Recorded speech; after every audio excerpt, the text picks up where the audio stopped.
Could you describe your childhood experiences growing up here in Macon? Going here at Macon School. Uh, Back in 1952, we went back to Dumas. They had erected a new Dumas building. We were back in, I think, about 1952 to that school and finished up my 4 years there. And we would leave 6 o'clock in the morning and we get back about 5, 6 o'clock at night, depending on where the truck broke down or not. They riding their tractors and their horses to school, and we were waiting on an old pickup truck to come down the road, or else we had to walk 2 miles to get to this pickup truck because it's muddy roads. The truck couldn't come to us. It wasn't a good situation. And you rode that thing for 2 hours just to get to school, 2 hours to get back home. So what was it like going to Macon High School right after it got desegregated? When I went, there had been 2 other groups of classes up there, and all the problems that pretty much decided over. There was things that you didn't take a class queen and walk her out into the stage. If she was happened to be white, you weren't able to escort.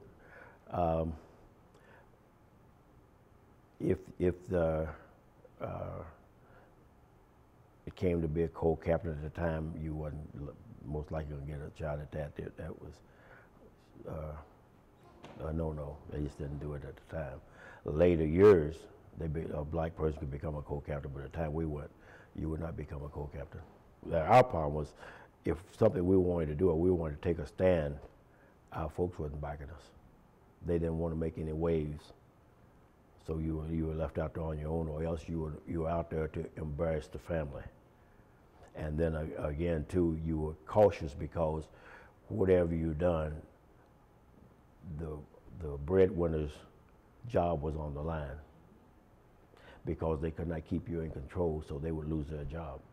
We did eventually. The swimming pool was one of them, and some of the restaurants here in town. We got together and went to break that barrier, and out of that, Monty Grant lost his job twice out of that, and that's why he ended up working in Shelby County, because he could not get a job here. And were you here when the Ku Klux Klan? I was here. That's partly why we started Concerned Citizens. We had the chief of police come tell us that they were going to come and march in Macon, and that the best thing could happen was that we all stay home and stay inside our homes and let them march and get over with. And we said, no, we live in this town, this is our town, and we're not going in our houses for nobody. And so we will meet the Ku Klux Klan if they come. It's your responsibility to not let this happen. And so at that point in time, we moved to Vine Street, Ruby Street Baptist Church. And that's where we started forming the Concerned Citizens.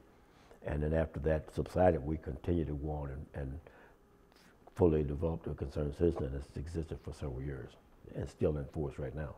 We're trying to pave a way for our kids and other people that come to town. Thank God our kids, white and black, don't see color. They just don't see that. And so they don't really want to hear it, but they listen.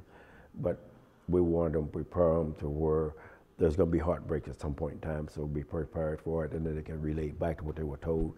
But other than that, they don't see color. They believe in each other, and they push each other forward. They feed off of each other, and that's the way it should be.